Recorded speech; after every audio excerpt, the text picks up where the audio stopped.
Welcome, everybody, to the Raad Life, the only talk radio show that takes you along with host and age explorer Raad Ghantous on his continuing journey of discovery into life's challenges, opportunities, options, and all the latest and greatest things that come with getting older. The Raad Life is brought to you this week by Your Home for a Lifetime, a company dedicated to empowering you to stay safely, independently, and comfortably in your own home. And now here is your host, Raad Ghantous. Raad Ghantous. Where in the world is Raad Ghantous today? It's 2021. Where the hell would we be? We're all staying at home. I found it very amusing to listen to the ad that runs in the intro. I did too. Show that's been from day one about you're home for a lifetime. It feels like we've been home for a lifetime. I really did. And the challenges that we face and everything here. Oh my goodness. As we get older. Yeah. So the where I am, I'm at home. I'll give you guys like a really quick just turn around here on my camera. But I want to, welcome everybody for joining us today. Paul and I have been talking about this for a couple of weeks, and we were going to do it before, but I felt like it was inappropriate, and I'll explain why in a minute. But today we are launching the Raad Life Corona Chronicles series. And again, I'll explain a little bit more about what that is, but basically I'm at home. And the reason I'm at home, not that it's a bad setting, trust me, but even in this setting, it gets a little old after, almost a month. If you got to be isolated, that's not a bad place to be. Right, but I ended up coming down with COVID. I mean, people who know me know the show, know that last March I set up a mask company. I have been very diligent about masking. I have been very vocal about masking. I've been all of this stuff. Take all the precautions you can, and I've done that, and I is very successful. I thought for almost 9 months, 10 months. And you have an ailing father, and you lost your mother last year, I have an ailing father, and my mom passed away in May, which was a couple of months after COVID, and we've been very, very careful about that because I felt like really responsible if I wasn't careful that I would bring it back, and I had to be there for my dad, and I'm spending a lot of the nights here with my dad. My sister leaves me a couple of days a week. And, that's all adjusting. But we went from losing my mom to then my dad and his care and building up 24/7 care. And Paul, I know you've been through stuff like that before. So you know how all consuming it is. But are you Paul, you're still there? Hang on 1 second. Paul? I'm going to let you go on for a second. I got to take one quick phone call here. So explain what it is. I saw your picture change. Anyway, so Paul has been through this as well with his parents when he was caring for them, but I was very careful, super careful, almost to the point of really not connecting with a lot of people, staying away, always wearing a mask. I mean, if I was not at home or a couple of places that I felt safe to take my mask off, I wore a mask. And that was kind of part of the reason why we set up the company and really work on the mask quality and its comfort and all that stuff over the course of the last year. So here comes Christmas. And again, very, very conscious about the fact that it's Christmas and families getting together, and then Thanksgiving before that, and really, really diligent. Well, I ended up contracting COVID. And I got it from my dad. My dad, who's been at home for the better part of the year. We contracted it from a person who basically was with a caregiving agency. That agency is no longer somebody we are using. But they were, to be fair to that agency, that person was a bit of a problem, and he was not careful. And so we ended up picking up COVID from him. So again, one of the places that you think you are the safest, the sanctuary of your home, you're doing everything in your power, and here we go, you get COVID. And in my case, I was fortunate in that whether it makes a difference or not, but they say if you're a certain blood type, the impact is not as severe. I'm younger, more or less, just turned 56 this month. And I had done what I usually am concerned about during the holidays is my body knows that I'm not going to be necessarily on and needing to perform. So it shuts me down.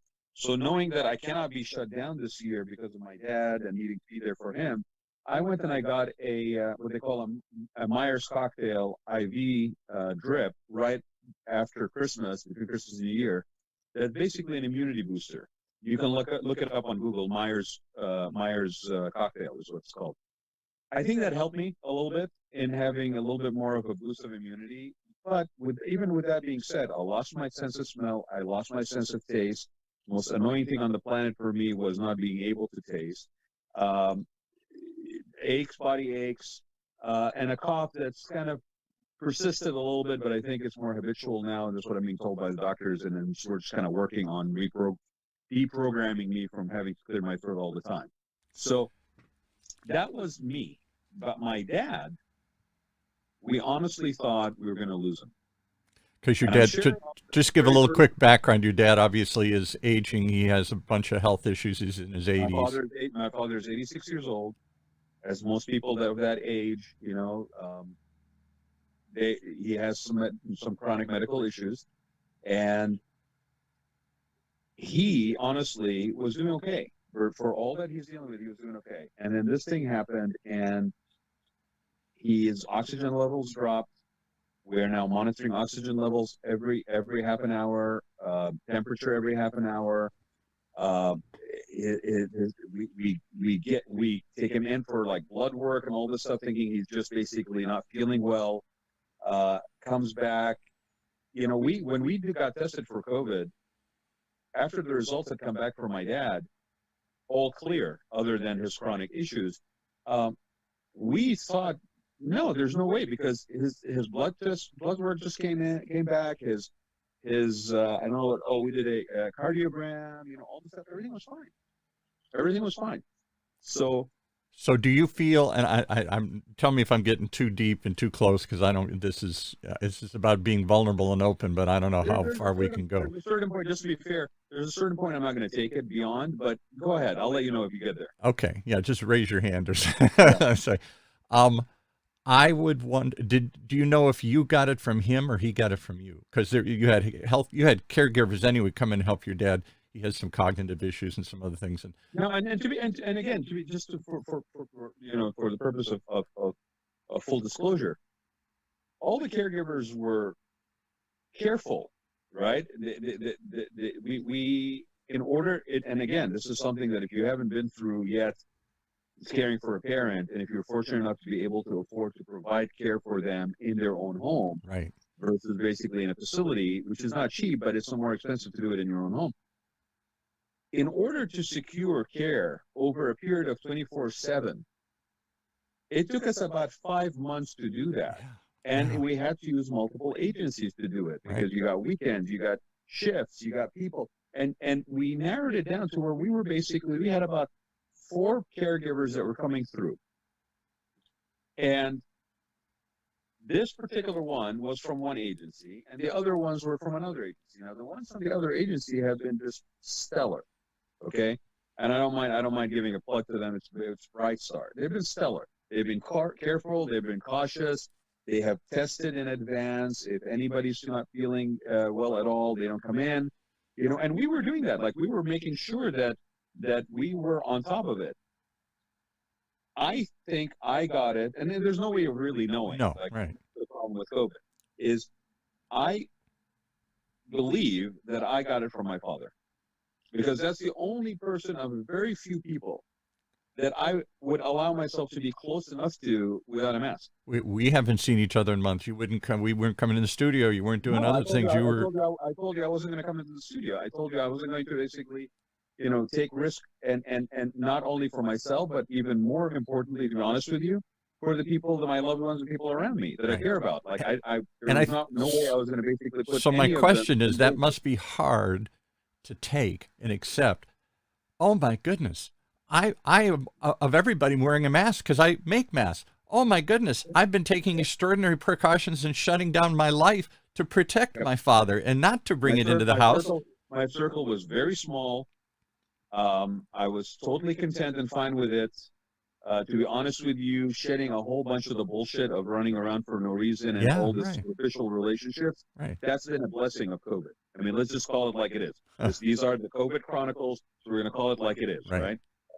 And before I get all into this and we forget, the purpose of the Raad Life COVID Chronicles is to literally talk about this stuff and to invite people on to talk about it. Yes, right. And it's not all going to be just venting and downloading, but there's room for that, because I think it has been a traumatic experience globally, communally, individually, and I think we need to be able to talk about it as part of our, call it, healing. Absolutely. Okay? You've hit the nail on the head. I see right now I don't think anybody's realized this yet, but I think there's going to be a massive post-traumatic stress disorder in this nation from everybody who said, I'm fine, I got it handled, and they weren't fine. I will tell you that there are people I personally know that are having a very hard time with this, and I totally understand and empathize why. It also puts a lot of strain on relationships. I mean, imagine if you basically are diligent, cautious, careful, you're a good human being, you've done everything in your ability to deal with an undefinable disease, to try to protect yourself and your loved ones, and then you somehow pass it on because you didn't even know you got it, because you've been so careful and diligent. There's no way for us right now to basically home test. Like, it's just starting. I just ordered a whole bunch of home tests so that I would be able to have control over this as much as I can, but also to be acting responsibly. Now, it doesn't mean I'm going to basically go out to parties on Fridays, but it means that I want to be able to monitor my own health, make sure that I'm not exposing anybody, just in that slim chance that I may pick it up from somewhere, right? And we weren't able to do that. But so this disease, to your point, has put a lot of strain on relationships. It has basically undermined the trust in relationship, because it's genuinely and totally understandably a scary thing to come in any proximity and contact with. So, and here's the other part of it. Unlike every other crisis that I've known in my lifetime, national crisis, personal crisis, 9/11, for example. When 9/11 happened, people were shook up. We're all glued watching this thing. And even though it was 2,000 or 3,000 people in one location, we as a nation felt it and grieved. And we gathered in candlelight vigils. We gathered in bars. We gathered in people's homes. I had a bar at the time. No, right now we're being, there are those of us who are really have done everything in our power to be respectful of not just ourselves, but to protect ourselves and protect not the people around us. Yeah. And there are people that basically are walking around, and I'll say it bluntly, that are basically mask holes. They're either wearing their mask like a chin guard, or they're dropping their mask underneath their nose, and they're all acting like they're friggin' high school juvenile delinquents that are all basically, putting a pack of cigarettes in their T-shirt. They're all like rebels without a clue, and they're walking around and they're bitching about the fact that they can't go to their bar and they can't hang out until 2:00 in the morning, and they can't be within close proximity of everything. I get the human cost of. Sorry, that's actually an ironic way of calling it. The human cost has been over 400,000 people, and the projection is 600,000 people in this country alone. Okay, and you and I have talked about this before. I was never a believer that the shutting down of the economy was going to be a solution in any shape. No, you were as angry as anybody I knew. Remember that? So unfortunately, because of the stupidity and the rebellion without a clue of people not wanting to adhere to discomforting themselves for a split second so they can basically maybe help others and themselves get over the hump of this thing, it blew out of proportions. It went unchecked and became rampant, and they now were basically grabbing at straws to what to do, and shutdown became part of it. And I always say that shutdown is the proof that we failed.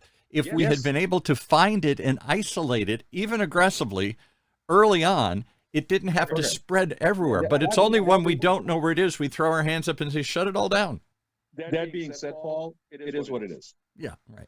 But It is what it is. here's the point I was going to make earlier. Not just that people haven't, still denying and going about their life and fighting it and everything, but in previous crisis, we had a way to come together and hug each other and hold each other. We're a divided country like we've never been before, Paul. This is But now we're being asked you're being asked to handle the stress of this on your own life and the stress of this on your father's life alone. Well, again, all right. My year has been one of a loss of my one parent. Right. And shout out to my sister and kudos to her because, and the people that are around me and my small circle of support that have basically made it possible for me to get through this year. You know how it is for guys. We're supposed to be stoic and handle all this stuff, right? And part of why I'm doing this show too is because we have breaking points. We have, days that are going to be just like a drain. We're going to take it out in ways that are basically not productive. We maybe lash out at somebody. But at the end of the day, this year for me has been a loss of one parent. Sorry to say it, but this is the truth.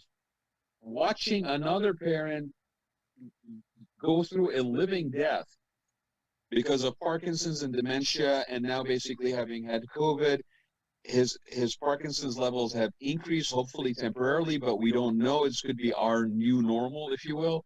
And you're still needing to be able to function, right? Needing to be able to be there for other people, for your loved ones, to be supportive in the best way you can. This is something that has really taken a toll that we have not even begun to discuss, other than the human cost, which is very real and very sad and very tragic. But there's other things that are going to be the cost of this, in addition to probably prolonged medical complications and things of that nature. So anybody who's out there that's still acting like they couldn't care less, and it's no big deal, and shame on you. Right. Shame on you for being so self-centered and selfish. Okay? Put a fucking mask on. Okay? It is not a fucking political statement. Put a fucking mask on. It's such a simple thing to do for you and for them. It shows your concern for yourself and taking responsibility for your own health and showing others that you care about them.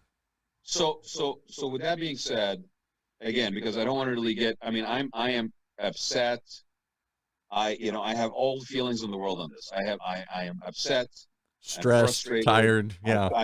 I feel like I'm isolated. I feel like, I feel a ton of guilt for a number of reasons relevant to COVID and being exposed to it. I'm doing everything I can to try to be supportive of everybody that I care about in my life and trying to be there for them. There's a strain everywhere I look. And I'm hoping that doing this show not only helps me, but helps other people, that they can come on.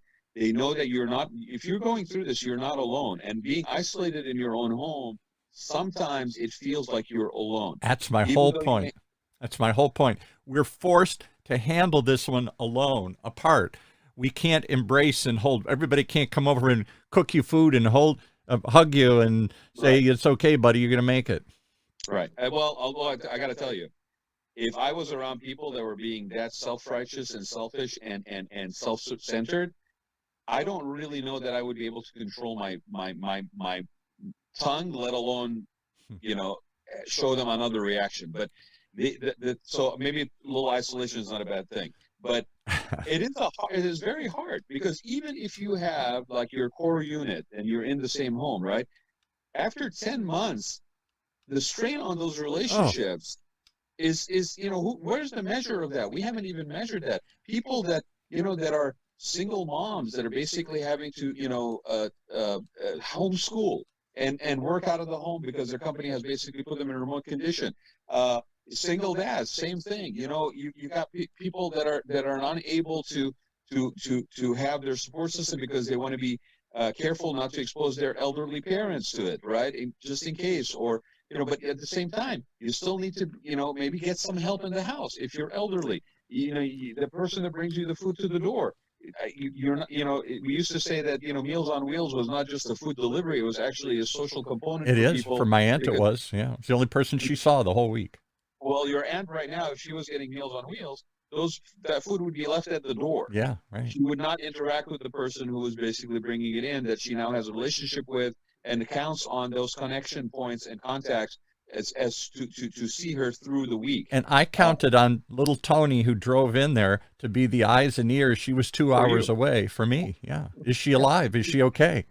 So we haven't even begun to talk about that. And you and I talked about doing this before, and I was almost tempted to do it while I was going through this. But I felt that was a little bit too personal, because it wasn't just me, it was myself and my dad. And, right. There was a lot of worry and concern, genuinely, a couple of sleepless nights for sure. And I didn't want to basically do that. So here we are, Raad Life COVID Chronicles. I would love to have people come on. I know we will be reaching out to people, but I do want to kind of like just shift gears for a minute. Mm-hmm. What COVID has also done is it also has opened our eyes on a lot of levels, including personal health, balance in life. We don't want to work at home all the time, but we probably are going to want to work remotely more than we are in an office. We're going to probably be looking for solutions that go way beyond masks, but I think masks will be around as almost like a handkerchief, if you will, right. or something that you would take with you. I mean, we were using hand sanitizers way before COVID, right? So there will be things that will basically stay with us. The people that are talking about, and I want to acknowledge this because it's a human condition, the people that are talking about going back to the old normal, which we all want. We want to wipe out what's happened, close our eyes and say, just turn it back, turn back the clock. But let's talk about that from a point of understanding versus a point of anger and frustration. It is understandable to me that people want that. And the reason why is because the human condition, one of the main traits of being a human being, is that in most cases you are resistant to change. Right. We don't do change very well. Fear change. Don't take it. Don't like it. Right. So because it forces you to have to do something different. So the part of the reason why we want to go back to that, even though it may not be the best thing for us, is because we know it, and it's, I don't want to change. And I feel like somebody's holding literally a loaded gun with a virus to my head, telling me that I need to change everything in my life. So I want to acknowledge that and respectfully, kind of like say that I understand that. However, the reality of the situation is we're never going back to that. We're never going back to that. We don't want to hear that. We don't want to. We want to believe it's. We want to be little kids. We're just hoping and praying and just. We've talked about this way back as this started. You did a fascinating show that we've rerun a bunch of times, and we talked about what happened in 1918, and how when it was over, nobody wanted to talk about it. My grandmother didn't want to talk about it. My great-grandmother didn't. They went through it. Nobody even acknowledged it. It was over. Whew, done. Don't ever bring that up. Don't ever want to think about it. Nothing changed. I don't want to get political for a minute, but we're kind of doing that same thing with the riots of Capitol Hill and the impeachment. Like, oh no, it's done. He's out of office. Let's just bury it under the carpet. Right. It's over. Regardless of where you stand on that, I think the point Paul and I are trying to make here is I understand. I totally do. But the reality is that we're never going to go back to that. And the reason why is very simple. A new habit takes 30 days to form. Yeah. Right. We have had 10 months. Yeah. So whether you acknowledge it or not, you have changed. The way you will deal with things in the future have changed. You will be ordering more from Instacart than you've ever done before. Right. Why? Because it's convenient. You're going to order from Costco to deliver rather than go stand on the line on Saturdays. Why? Because it's convenient. You're going to basically require more things out of your environment in which you live because of your heightened sense, not because of fear. Right now it may be, but you also have a knowledge-based heightened sense of hygiene, health, wellness, quality of air, all of that stuff, right? I'll give you a silly example. I'm not sure I'm going to go back to ever shaking hands again. I'm going to do this fist bump or elbow bump or wave. I'm not sure when if ever, I'll go back to shaking everybody's hand that I see. Paul, it used to be cool that you would fist bump your friends. So, we were forced into fist bumping now, but a lot of people, hey, hey buddy, what's going on? That was normal.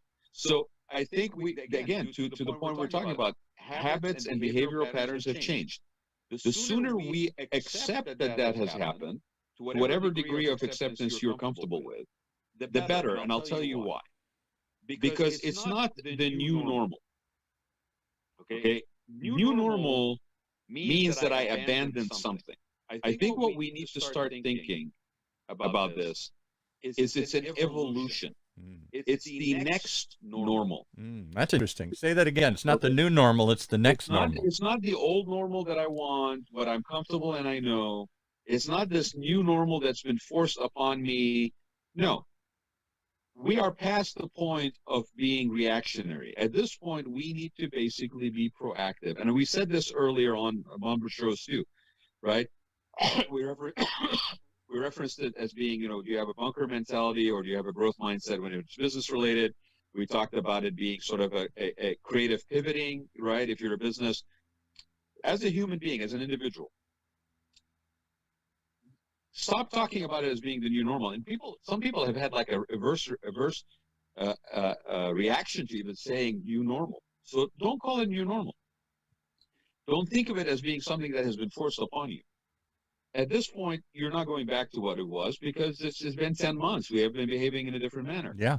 Call it the next normal or the next step. Okay? It's an evolution. It's an evolution. And if you hit it right, it could even be an elevation. Right. Okay? Because we now are going to demand better quality of air in our homes. We're going to demand that businesses and companies that we go and spend time in any commercial space has a proven way of telling me that the environment that I'm entering into is safe. Not because I'm worried about my health, but because I'm demanding the best possible health I can get. So can I stop you and give you a couple of anecdotal examples of what you're talking about? I'll give you three. First one, we do a lot of shows here at OC Talk Radio. We had somebody on a month or two ago on one of our business shows. And she ran the Mandalay Bay Convention Center. Big job. Yep. And so we asked, what's the new normal? What's the next normal? Are you going to see sanitizers as a permanent part of these things? Are you going to see health and safety as part of these discussions? She said, oh, absolutely. She said, that's not going away, not for maybe ever. And I said, what about live streaming? And she hesitated for a moment. She said, can I tell you the truth? She said, we saw live streaming as the enemy. You're going to stay at home rather than come to Vegas. We don't like live streaming. We didn't push live streaming. We didn't want live streaming. Now we got live streaming. And she said, and now we're realizing it's not in place of, it's in addition to. Correct. There are people who are still going to come to Vegas, but we can get more of them to come online and maybe join the event or buy something or pay for something or do. She said, we never thought, we saw it as the enemy, and now we see it as our only, not only our only hope, but our salvation. No, and in any business, that there is a shelf life for things, that things come and go. They could be seasonal, what have you.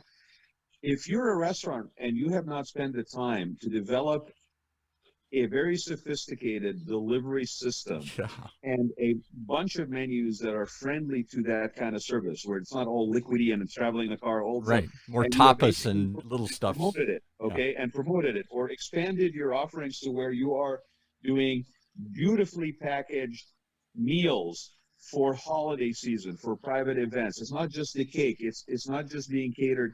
It's a different delivery. If you haven't developed this, then you are behind the eight ball for some people who've done. And to your point, the delivery system is not instead of your in-home, in restaurant dining.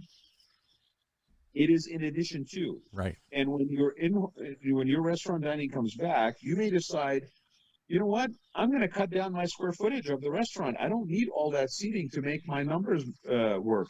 I'm going to basically now have it smaller. My lease numbers are now lower every month. You may decide to keep it, but then change it maybe to a tapas bar, instead of all just dining. Or This is a more time outdoor to instead of indoor as they expand out right, right. But my point is, it's a time for reinvention. It's Right. a time for reimagination. And to embrace it from a position of not, oh my God, somebody's holding a gun to my head, I got to do this. No, start thinking about it as an evolution. So let me give you another one here. An elevation, a next step, not a new step that's been forced upon you. So let me give you another one. We do a show on car design. Another crazy show we have here called Driven by Design. Brian Thompson, 10-year veteran of the Nissan car design studios. And he's always talking about what drives us and what goes into the next generation cars. So we talk about electric and we talk about all these things. One of the things we've done a couple of shows on now that he said I would have never talked about is materials inside. We never cared or thought about, he said, as car designers, whether this was a germ trapper, whether this, so we're putting thick carpets in, we're putting all sorts of textured surfaces that can't easily be wiped down or cleaned because they look cool. And he said, I don't know the answer to this, but are they all going to turn into antiseptic buses now? No, they won't, Paul. And I'll tell you what. And I mentioned this before, very, very early on when this started. Everything that we do when it comes to bathrooms and kitchens, even in residential situations, okay, all the materials that we use, when we talk about absorption of stuff into marble versus into granite, when we talk about, materials that are wipeable versus not wipeable, things that are user-friendly or maintenance-free is what we also use it as a selling point. All of that knowledge base came from dealing with infectious disease. Yeah. And surface materials and how things are. So when we look at what we were comfortable with as the old normal, or what we refer to as normal life, information that had been gained by adversity and illness and pandemics was already factored into our lives. And so we are just going through now an evolutionary step to the next thing, and an elevation of your business, an evolution of your life. One of the things I plan to do on this series is I plan to bring on people that have technology, for example, to help make those places safer. Yes. Not because it's only safe, but because it's also more healthy. So, for example, I was in the hot tub industry for a number of years, crazy business. And oh my God, water circulation and bacteria. Yeah. How many people having sexual relations in the tub, and germs and hot water growing and bacteria and everything like that. All that technology that they developed to fight that, ozone, ultraviolet, double filtrations, and all these things. And what are we talking about right now? Yeah. Ultraviolet. Right. And one of the things they used to use, which I suspect you'll see more of, are these, I think they were called Microban was the brand name, where it was a material for surfaces that would, the germs couldn't stick to it. But your point, Paul, too, is that whole industry at some point, with even all of that, had to reinvent. They had to reinvent and go to air projection versus water circulation. Right. Because people, and what finally put it over the top, I know this because I design spas, is that people would go in and get manicures and pedicures, and they're getting their cuticles cut and everything like that, and the water being recirculated after, in the trap of the pipes, bacteria having grown. People were getting infected with this stuff. So instead of it being water circulation, we didn't give up the foot baths or the jacuzzis. Mm-hmm. Instead, what we did is we innovated, we reinvented, we reinvented ourselves, and it became an industry that now basically operated on injected air into smaller tubes, which then made for smaller tubs, which made for more elegant product, right? And that's what I'm talking about. Why haven't we seen an explosion of, you're in the, you design fancy homes like the one you're living in, you design hotels and other sorts of things. That's been your background for a number of years. Yeah. When are we going, and this guy, Brian, was talking about cars, when are we going to see a shift in materials that are suddenly bacteria-free, that like Microban will grow on, or maybe even kill germs, or are clean easier? We never put that into focus. We did in a bathroom or a kitchen, but we never did anywhere else in the house or the car or anything else, or our clothing or anything else. When was the last time you changed your air filter on your Oh, forced air unit? 100 years ago, probably. Right. So that's one thing that people don't do. That should be being changed every 6 months. Right. Right. I change my air filters in the home and my dad's every 6 months. But that in itself is only a stopgap measure for what we could be doing. We could actually be modifying our air conditioning units in our homes to where we don't have to worry about putting a filter or not. The whole air circulation is now basically filtered through a unit that is outside, just like I just turned on the air, and it basically has a 99% particle capture. These are systems that are already in existence in places like the Staples Center. A friend of mine produces a product. He makes a whole home water purification system, a fancy one. He has literally sold them to Elon Musk and Madonna's house and people like that. I mean, big, that's the next one. multi-$1,000 things.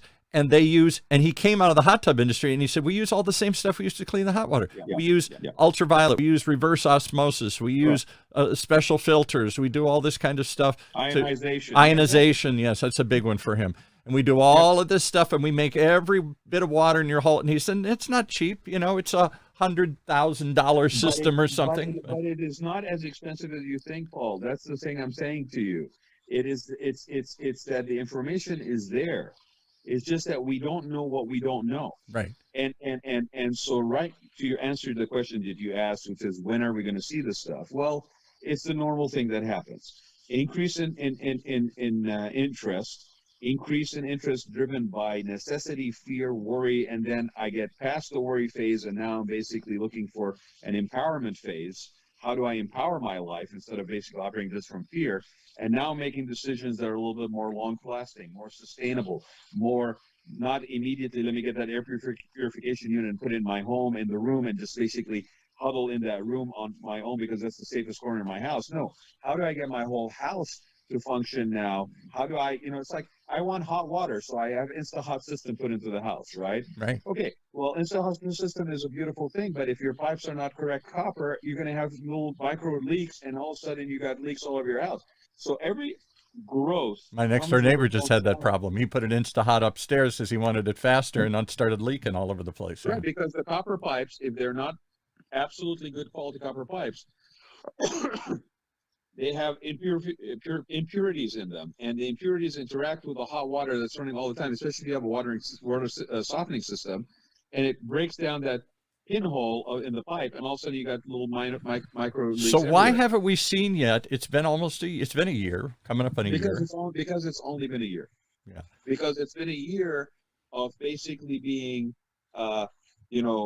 deer caught in the headlights, paranoid, worried, bunker mentality. Totally understandable. I totally get it. I honestly do. It's not easy, even when you're in the most courageous mindset, to sustain that situation with the reality and the constant barrage of information. 400,000 dead, which is real, but it's like, oh my God, I'm like post-traumatic stress disorder. I can't get away from this thing. So on a positive note, will we see? We've already seen it.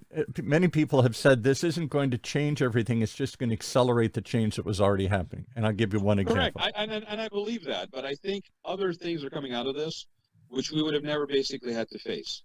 So will we all have a ultraviolet something, what would you call it? A screen that we go through as you enter in buildings or enter houses to try and kill you. I mean, remember the days when metal detectors were this big cumbersome thing? Now there are metal detectors in buildings that you don't even know you're walking through. Right. So on commercial buildings or even on your home, will you walk through this to try and get rid of anything on the surface? Will we have... Paul, when you walk into a restaurant, right? When you walk into a restaurant that has an exposed counter, like basically a Chipotle or whatever, right? Right. Do you even notice the air curtain that's above the door anymore? No, not anymore, no. Right, but you know why that air curtain is there? That air curtain is there to basically keep flies out. I always thought keep the flies out from coming into where the food is being prepared. Right. So we don't even notice that, right? I mean, I think. So are there new innovations like this coming to homes, to restaurants, to buildings, to whatnot? There are, and some of it is adaptations of things that were happening in the larger hospitality space or what have you, right? I'll give you another example. We just put in new flooring. We ripped up all the carpet downstairs that'd been there forever, and now we have this fake plastic, looks like wood planks that everywhere I go now, the doctor's office, my neighbor's house, everybody's got this stuff there. Let me guess why you did that. Because you wanted to eliminate particles that are basically trapped into your carpet. Yeah. And basically are there and you can't really get them out. Yeah. Yeah. So now we have what amounts to just it's not cement, but it's just it's a flat. My wife said it's cleanable. There's no dust. There's no dirt. There's no germs. There's no nothing. We've been putting that in a lot of places too, way before. And the reason it was driving it was, especially as you get older, like, less maintenance, easier to clean. Right. And we had grandkids crawling around on the floor all the time. Safer for the grandkids. Right. So yes, in part, there's been an acceleration, but let's not for a minute take away from the seriousness of what this is. And they're talking about the fact that this isn't something we get over as a world. Just like smallpox was not eradicated in 2 seconds. Mm-hmm. This thing is going to basically be where we may need to get a booster shot for it every year or every other year. For years to come, yeah. Yeah, I mean, just like what we used to do with other stuff. You go get a flu shot every year, right? Is the flu been removed from existence and eradicated? No. Does other strains come? Yes. Now, is COVID like the flu? Hell no, it's not. And I'm not taking away for a minute because I have been right in the front line of dealing with it, both myself and literally almost losing my dad. I mean, I have not even shared with people that I know just how critically serious it was. Because I really didn't feel like you told me I'll just share the only story you shared with me, and I hope this is okay, but you were at some point your dad couldn't talk or do anything. All you were doing was holding his hand and wondering, is this man dying in front of me? And he's squeezing your hand to say, I'm still here. Yeah. Oh my God. Yeah, I mean it's and you don't want to let go of his hand, but at the same time, you realize you've been sitting there for half an hour, 45 minutes, and you cannot do anything else. I've been there. I went through this with my mom, my dad, my aunt, everything we talked about all those years. I feel for you. I sympathize with you. I empathize with you, as I know. And until you go through, that's why I was always trying to say to you and everybody listening, it's hard to be prepared for that until it happens. It's hard to understand it. We talked about this about aging and aging parents and how this is, again, a topic that we don't talk about. And that's been kind of a driving undercurrent of the shows for the last 5 years. I can't even believe we're coming on 6 next month. I can't either. Right. But the whole reason, and I want to kind of close because I think we're coming on the hour here. Right. I want to close with this. I want to extend a personal invitation to anybody who wants to come talk about this. If it is in your professional capacity as a medical practitioner, you want to talk about it because of you're a frontline worker that basically wants to share about what you've been through. I have no idea, other than what I hear snippets of on the news. I have no idea personal share of what you guys are going through. You're shunned. I can't come talk to you. I can't see you. Rod's in seclusion somewhere. I hope he makes it.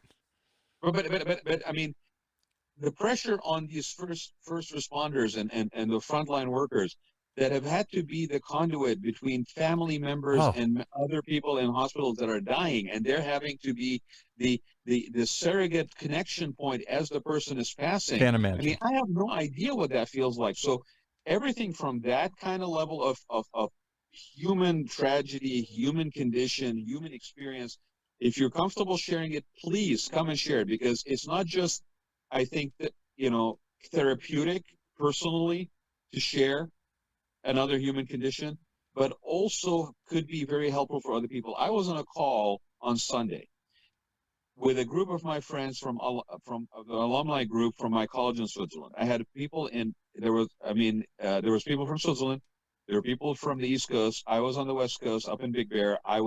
There was a guy that is a friend of mine from college that was not in Dubai or Abu Dhabi where he lives, but he was now in Lebanon. And I said, why are you in Lebanon? He goes, well, he got COVID, and then his elderly parents, and he's a little older than me, so his parents are even a little older than my dad. His elderly parents also had COVID in Lebanon. So he went to Lebanon to be with them because he was already sick, positive, right, and he could take care of them, right? So I was sharing with him my personal experience with what happened with my dad. In the course of sharing that information, I literally gave him the name for the infusion that my dad was given that was critical at a very critical time to help him fight off COVID and help him basically recover. And it had to be given within 7 to 10 days. It's the short abbreviation. It's a BAM IV, but if anybody's interested, reach out to me. I'll give you that information. Again, information that's not widely known. No. And the reason I knew about it is because my aunt works for the FDA, and she gave me that information on a family call the week before. Or not the week before, when we told them that Dad was not doing well. So this is, come and share. Yeah. Okay, come and share. It's your way of helping us all and yourself cope with I'd love to this. get Representative Lou Correa on the show, who obviously had one shot and then came back and got sick in between the 2 shots. So we're thinking 1 shot's enough. 1 shot only gives you 50% coverage. Yeah, right. But again, please come and share. Yes. Additionally, if you are somebody that is working on or has the home test kits, I know a lady that's been on our show before, Pamluku, who basically owns a lab, and they were working on some of that at the beginning, and I reached out there yesterday to try to see, talk about this. There's a company in Australia that I found that basically, we're not limited because we're doing Zoom. I could interview somebody in Australia on this. Anybody who, we have a show that has a good following, it has a reputation that's a trust relationship, authenticity in our content that we give out.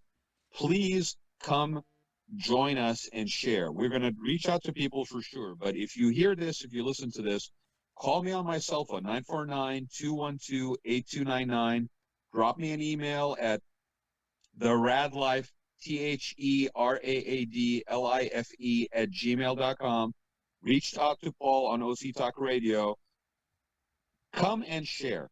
Because again, like I said, we've gone through the stages of grief. We've gone through the fear, the anger, the denial. Worry. Some of us maybe are still, at different phases. Right. But we need to get ourselves to the point where it is empowerment and understand that there's not just loss here, which is devastating, but there's also an opportunity to evolve to the next new. And that only happens if you build a community and have share stories and conversations. If we all do this alone, I'm the only one that understands it. Nobody's going through this. Nobody gets it. It's by sharing that we show not our caring, but our community. We did Raad Life shows when the COVID hit and you had to shut down the studio. I went on to Zoom, and we were doing Raad Lives not once a week. We were doing them almost every day, if not twice a day. Right. And I got to tell you, it was not only useful to connect with people, and we're kind of doing this now after a year later. Right. But we didn't call it the Chronicles then, but we're calling it the Chronicles now. It, I think, was very therapeutic for myself, for people that were being interviewed, right? And you feel like you have some use, you have some purpose. You're sharing your own personal experience. Do not come on just to sell a product. That has never been this show. It will never be this show. Okay. We didn't do it for adult diapers and incontinence. We are not going to do it for this, right? But please take it from me as a person who has experienced it firsthand, and not just if it was just me, I would probably be, oh well, shit, it was nasty, but okay. But when it's as real as possibly losing your elderly parent because of this, I cannot imagine and then possibly passing it on to other people that you love and care about, and the risk of that until you know that they're in the clear or they're not. The guilt of that is overwhelming. But to think that you are not going to potentially find yourself in that position as we continue to navigate those waters, if you think you're going to be able to continuously just hide at home kind of and be sequestered, I'm not knocking it. It's what you need to do for you, and that's what you need to do, and I respect it all day long. But at some point, we're going to have to face the reality that this isn't something that's going to go away. This is something that's going to be around. We will get better at dealing with it. We will be more fortified and immunized to deal with it. We will get back to a different thing than just being locked up at home by choice in most cases, and understandably so. we can now basically start to plan for the new normal on our own terms. The next based on normal. what we have learned in this process. The next normal, as you said. It's the next normal. It's the next normal, but the way I'm thinking about it, it's an evolution. We had a dramatic thing, and things evolve from that, or can evolve from that if we allow them. So let's continue to have this discussion. Please come on, reach out to us, come be part of the Raad Life COVID Chronicles. We're not going anywhere. Share your stories, and together we'll get through this. Thank you, Paul, for the time. Thanks, everyone, for listening. And hang on, I'm gonna end the show, but hang on, I want a few things to talk to you about here too. I mean, we'll end the show now, and then but don't hang up the Zoom call. But hold on a second. So I want to just say, please, please, please, take all the precautions you can. Yeah. To be safe for yourself, for your loved ones, for the people around you. It's just the right thing to do. And I have a mask company. I mentioned it. It's called TaylorMadeFaceMask.com. Taylor is spelled with an I, not a Y, if you're a golf enthusiast. TaylorMade, as in sewing, TaylorMadeFaceMask.com. Okay? As a listener of this show, okay, I'm going to give you a code that you can use, okay, at least for 10% off. Wow. And it's called Safety 10. You can use that across the whole website. If you are interested in finding out more about the show, or if you want to share some of your stories, even if it's via email, okay, with me, or call me, I'll have another code for you that's for 30% off. How's that? Wow. Such a deal. Okay. I've got one. I got one right here with me. They're beautiful. I really want to hear what you guys have been going through. I really want to be able to provide this as a platform for that sharing to get to other people. I know people are struggling out there. I know people are hurting. I know people have lost family members. I know people that have been concerned and worried, and they really cannot control this. So the fear and the concern is even more amplified, and totally understandable. Totally understandable. Please come on. Thank you, Paul, for the time. I appreciate it as always. You stay safe, and I'll see you guys next week.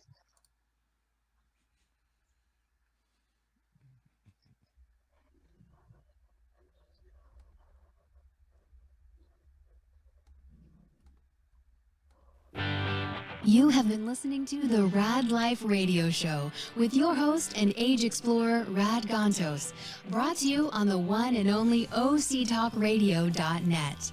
Join us again next week as we continue our journey of discovery into life's challenges, opportunities, options, and all the latest and greatest things that come with getting older.